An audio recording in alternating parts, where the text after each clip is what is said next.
अंगद ने रावण का मुकुट नीचे क्यों गिराया, क्या कारण था? कहते हैं कि रामायण काल में एक बार राजा दशरथ का मुकाबला बाली से हो गया था। दशरथ की तीनों रानियों में से केकई अस्त्र शस्त्र और रथ चलाना जानती थी, इसलिए वो राजा के साथ हर युद्ध में शामिल रहती थी।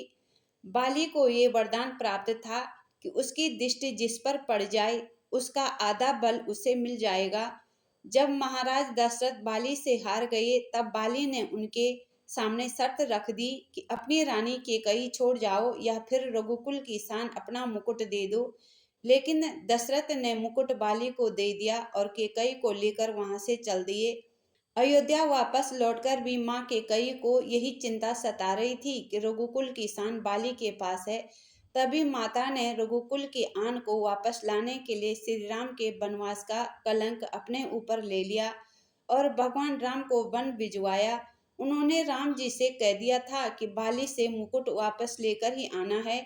वनवास के समय जब बाली को राम जी ने युद्ध में मार गिराया तब बाली ने बताया कि उनका राज मुकुट रावण छल से ले गया है।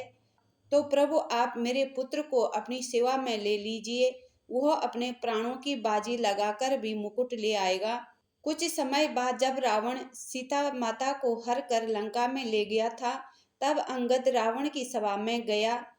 उसने अपने पैर इस तरह धरती में जमा दिया कि रावण को खुद आना पड़ा उससे वहां से हिलाने के लिए, और जैसे ही वह उसके पैर को हिलाने के लिए झुका तो उसका मुकुट गिर गया। अंगद ने मुकुट उठाया और वहां से भाग गया।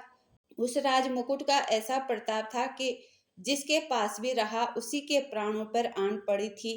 राजा दशरथ ने गंवाया तो उन्हें पीड़ा झेलनी पड़ी, प्राण भी गए। बाली के पास से रावण लेकर भागा तो उसके भी प्राण गए। केकई के कारण रघुकुल की आन बची। यदि केकई श्री राम को वनवास न भेजती तो रघुकुल का सौभाग्य वापस न लौटता। इसलिए भगवान राम को माता केकई से इतना प्रेम था। इसलिए बीरबल अंगद राम का दूत बन करके रावण की सभा में गया और अपना पैर रावण की सभा में जमा लिया। कोई भी उस पैर को हिला न सका। अंत में रावण को आना पड़ा और जैसे ही रावण अंगद का पैर पकड़ने लगा, अंगद ने उसका मुकुट नीचे गिरा दिया और वहां से निकल पड़ा। कहानी अच्छी लगी तो please like share subscribe comments जरूर करें।